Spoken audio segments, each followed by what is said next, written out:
के लिए कर लो, ठीक है। लिख लेते हैं हम लोग,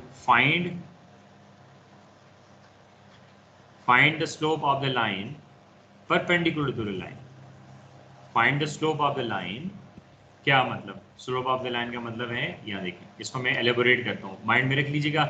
हर क्वेश्चन को आप अपने कॉन्सेप्ट, हर क्वेश्चन का कॉन्सेप्ट, हर क्वेश्चन की रिक्वायरमेंट को अंडरस्टैंड करेंगे, सोल्यूशन की तरफ जाएंगे। मैं डायरेक्टली ब्लाइंडली सोल्यूशन नहीं कर सकता, मैं ब्लाइंड होकर जाऊँ ये सोल्यूशन है इसका, ना, हमने समझना है, समझ के हमने करना है। पेपर के अंदर जब तक हमें क्लियर ना होना, आंसर मैच कर जाएगा, ये जहन में रख ले। कभी जहन, वो खुशनसीब है जिसका आंसर मैच ना करे तो वो कुछ सोचेगा, लेकिन जो आप आंसर लेके आए वो मैच करेगा।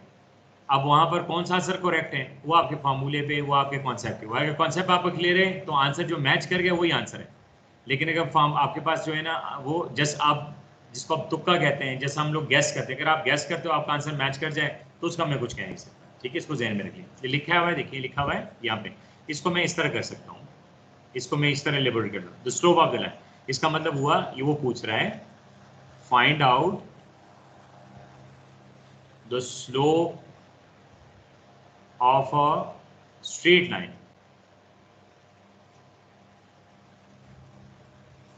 तो इस स्लोप ऑफ द स्ट्रेट, ये जो स्ट्रेट लाइन की बात की, इसका मतलब हुआ ये रिक्वायर्ड हुआ ना, रिक्वायर्ड लाइन होगी जिसको हमने फाइंड करना है। Find the slope of the required line, ठीक है, which is perpendicular to,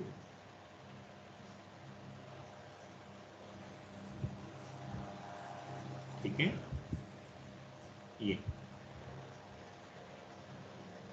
clarity आ जाएगी। अब देखिए जैसे लिखा हुआ है, ये इसका मतलब ये क्या लिखा हुआ है, स्लोप है, सिर्फ स्लोप फाइंड करना है, बाकी हमने लाइन को कैलकुलेट नहीं करना। उसने कहा जब स्लोप की बात की, अभी मैंने आपके साथ स्लोप को वो बताया था, तो आपके पास ऑब्जर्वेशन में एक स्लोप वाली पॉइंट था, वो क्या था कि व्हेन आस्क्ड, उसमें देखिएगा व्हेन आस्क्ड, ठीक है, कि रिक्वायर्ड लाइन, व्हेन आस्क्ड कि रिक्वायर्ड लाइन is, एक required line slope is perpendicular to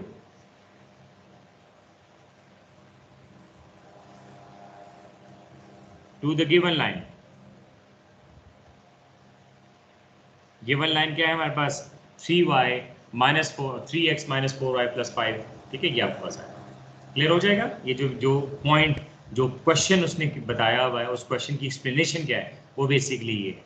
अब आपको क्लियर हो जाना चाहिए इसकी मीनिंग क्या बन रही है, ठीक है। अब देखें, अब मुझे क्या पता कि इस लाइन की स्लोप क्या है और इंटरसेप्ट क्या है, नहीं पता ना मुझे।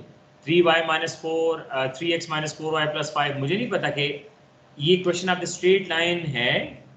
पहली बात, question of the straight line है, यस। क्यों? x और y लीनियर है, x और y की पावर जो है वो 1 है, तो यस ये question of the straight line है, simple. Equation of the straight line linear equation, equation of the straight line mean linear equation. अब मुझे कैसे पता चला कि इसमें स्लोप क्या है, इसको ध्यान में रख लें। मुझे कैसे पता इसमें स्लोप क्या है, उसका इंटरसेप्ट क्या है, क्योंकि मैंने स्लोप की बात की है, ठीक है। तो ये जो गिवन लाइन है, पहले इसको आपने क्या करना है, ये जो गिवन लाइन है, तो हम कहेंगे 3x minus 4y plus 5 rearrange, ठीक है, ट्रांसफर टू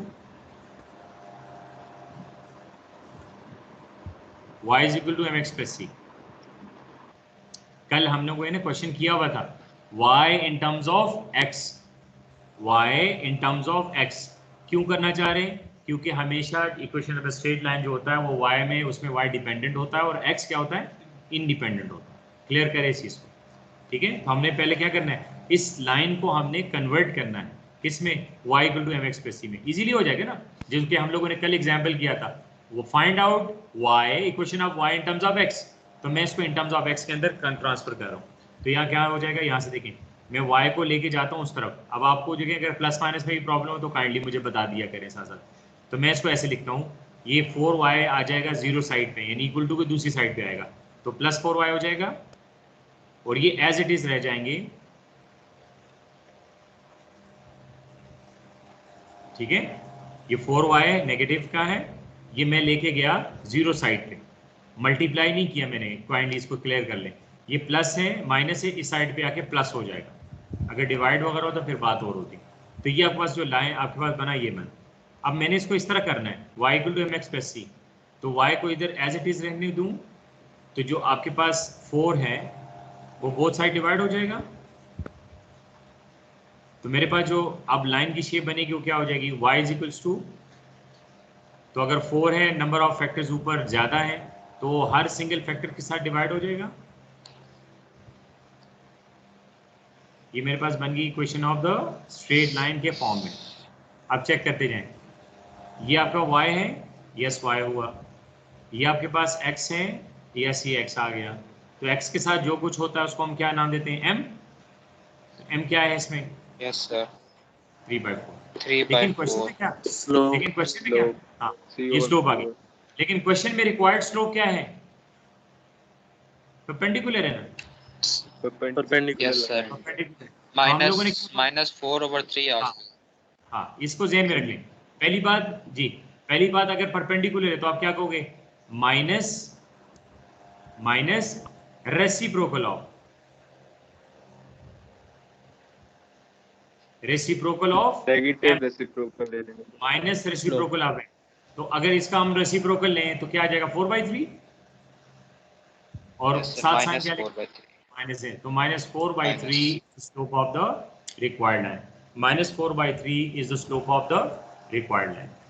अब अगर पैरेलल का ओनली होता 4/3 जी, ओनली 4/3 सर, माइनस साइन इसके साथ पहले से ही है तो उसके साथ कट जाएगा सर, माइनस माइनस कैंसिल। नहीं है उसके साथ माइनस नहीं है, 3/4 पॉजिटिव है। अच्छा अच्छा सही है सर। हाँ यस, आपका पॉइंट भी वैलिड है कि अगर ऑलरेडी ये -3/4 होता तो जब हम इसको रेसिप्रोकल लेते तो माइनस आपके फार्मूले का माइनस उसका अपना मल्टीप्लाई होते तो प्लस आ जाता, +4/3 आ जाता, लेकिन यहाँ पर पॉजिटिव है इसी वजह से -4/3। अच्छा, अगर क्वेश्चन ये होता कि find the slope of the straight line which is parallel to the given line, तो फिर स्लोप क्या होती, सर सेम रहता, सर 3/4 ही, बिल्कुल 3/4 3/4 रहता। और जो ये 2 पॉइंट्स मैंने आपके सामने किए थे उसकी जो मीनिंग बन रही थी वो बेसिकली आपके पास इस क्वेश्चन के ऊपर है, ठीक है। ये जो 2 पॉइंट्स थे, ये वाला एक पॉइंट था, ये देखें, ये 2 पॉइंट्स, ठीक है, ये 2 पॉइंट्स थे जो कि यहाँ से आपको क्लियर हो जाना है, हो गया। तो यहाँ मैंने लिखा इसकी मीनिंग ये बनती है, ठीक हो गया। तो अगर आपको क्या लिखा हो कि आपने स्लोप फाइंड करना हो रिक्वायर्ड लाइन का, और गिवन लाइन हो, एक लाइन गिवन हो और आपने उसकी स्लोप फाइंड करनी हो, ठीक है, तो अगर उसने कहा हो कि वो पैरेलल है, यानी रिक्वायर्ड लाइन पैरेलल है गिवन लाइन के, तो स्लोप जो गिवन लाइन का आता वो एज इट इज होता। लेकिन अगर वो आपसे क्वेश्चन ये करे कि आपने रिक्वायर्ड लाइन की स्लोप फाइंड करनी है लेकिन वो परपेंडिकुलर है गिवन लाइन के, तो फिर आपने गिवन लाइन की स्लोप फाइंड करने के बाद minus into the reciprocal of the slope, तो ये आपके पास आ जाता है, जिसको मैंने 1 - m लिखा हुआ है, ठीक है, क्लियर हो जाएगा। ये आपके पास ये दोनों का यही ऑब्जर्वेशन।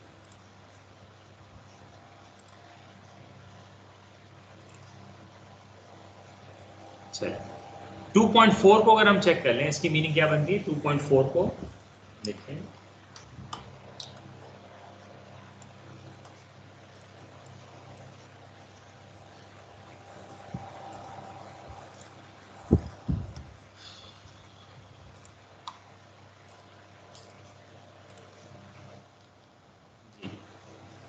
डिस्कस करना है।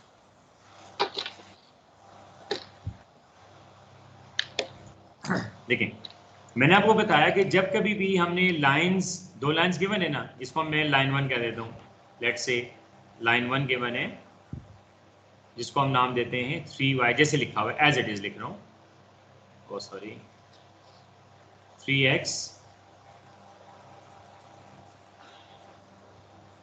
y + 7। लाइन 2 भी गिवन है, ये इक्वेशन 2, लाइन को इक्वेशन भी कहते हैं, ये गिवन है। अब उसने कहा बताएं, ऑब्जर्व करें, कैलकुलेट करें, क्या ये दोनों लाइन पैरेलल हैं और परपेंडिकुलर हैं। अगर पैरेलल परपेंडिकुलर नहीं होंगे तो हम नीदर कह देंगे, ऐसे ही है ना, नीदर कह देंगे। इसको हम लोगों ने अपने माइंड में रखा।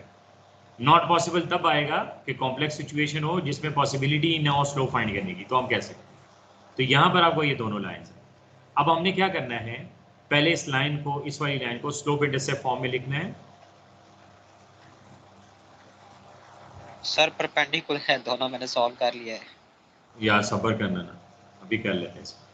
ठीक है, तो ये आपके पास वैल्यू देखिए, पहली लाइन को मैं लिख रहा हूँ 3x plus y, sorry 3x is equals to y plus 7, 3x equal y. मैं इसको स्लोप इंटरसेप्ट फॉर्म में लाऊंगा, तो स्लोप इंटरसेप्ट फॉर्म किस फॉर्म में होता है, y is equal to mx plus c। इसको माइंड में लिख लेता हूँ। तो यहाँ देखिए मैं क्या करता हूँ, y is equals to 3x minus 7, clear करें, 7 मैं उस तरफ लेके गया, प्लस का था माइनस हो गया, इस तरह लिख दिया। इसकी स्लोप अगर लिखूंगा तो m1 हो जाएगा। स्लोप क्या होगी, चेक करें, m कहाँ लिखा है, x के साथ जो कुछ होता है वो m होता है, ये m1 हो गया, क्योंकि मैंने इसको लाइन 1। लाइन 2 की बात करूं तो x plus 3y is equal to 7। तो मैं इसको सॉल्व करने जाऊं तो आपके पास ये हो जाएगा, y को रिटेन करूं, y as it is 7 minus x हो जाएगा, x को उधर ले गया, इस तरह लिख दिया। अब y नहीं होना चाहिए, अब 3 नहीं होना चाहिए, तो इसका मतलब है यहाँ पर आके जितने भी फंक्शन होते हैं ये 3 सब के साथ डिवाइड हो जाता है। ठीक हो गया। क्या मैं इस लाइन को ऐसे लिख सकता हूँ, जहां पर आपको इतराज हो या प्रॉब्लम हो तो यस पूछा करो, ऐसे लिख सकते हैं, ये देखें, ठीक हो गया, लिख सकते हैं हम ऐसे।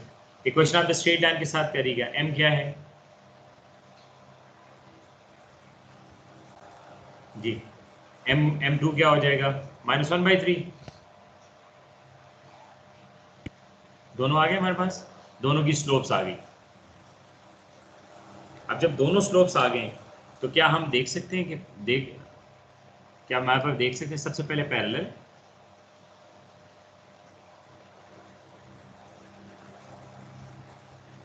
क्या लाइंस पैरेलल हैं, ये देखना चाहते हैं, सबसे पहले ट्राई कर रहे हैं ना। तो पैरेलल के लिए क्या होना चाहिए, लेकिन m1 जो है और m2 जो है तो नॉट इक्वल टू, तो yes the lines are not parallel. Second option perpendicular,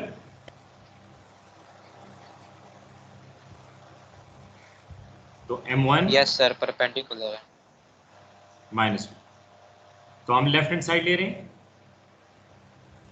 तो m1 आपके पास into m2, m1 into m2, हाँ m1 क्या है हमारे पास 3, m2 क्या है हमारे पास, दोनों कैंसिल हुए, आंसर क्या है -1, which is equals to right hand side. तो यस हम कहेंगे बोथ लाइंस आर परपेंडिकुलर।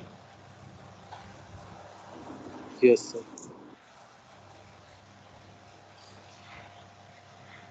ठीक है, अब आपके पास सेल्फ टेस्ट आपका ओपन है, ठीक है, सेल्फ टेस्ट में जो गिवन है मैंने आपके साथ जरूर डिस्कस करने, क्वेश्चंस याद रखो, मैंने यानी इसको हम लोग इग्नोर नहीं करेंगे, यस आपके साथ मैं डिस्कस करता रहूँगा, क्वेश्चंस जो है हम डिस्कस ज़रूर करेंगे, साथ साथ होते जाएंगे क्वेश्चंस, लेकिन आपके लिए जो है ऑप्शन ओपन है, याद रखें। अब आपने क्या करना है, मैं फिर कह रहा हूँ, अगर आप समझ के सॉल्व करेंगे तो आपके लिए 100% बेहतरी होगी, मेरे लिए आसानी होगी कि मैंने जो आपको पढ़ाया, ठीक है, जो हम लोगों ने मेहनत की मिलके, जो कंबाइनली हम लेके चल रहे हैं, वो आपकी अंडरस्टैंडिंग में भी बढ़ रहा होगा, क्योंकि मैंने जब अपने क्वेश्चन इन्वॉल्व करने ना, तो वहाँ पर जिसने कॉन्सेप्ट क्लियर करके किया होंगे ना ये क्वेश्चंस, तो उससे सॉल्व हो जाएगा, मुझे आइडिया भी दे देगा, लेकिन जिसके कॉन्सेप्ट करके उसने देखिए सिर्फ और सिर्फ सॉल्व किया होगा ना, हो जाएगा काम से। तो थोड़ा सा ध्यान दे दें।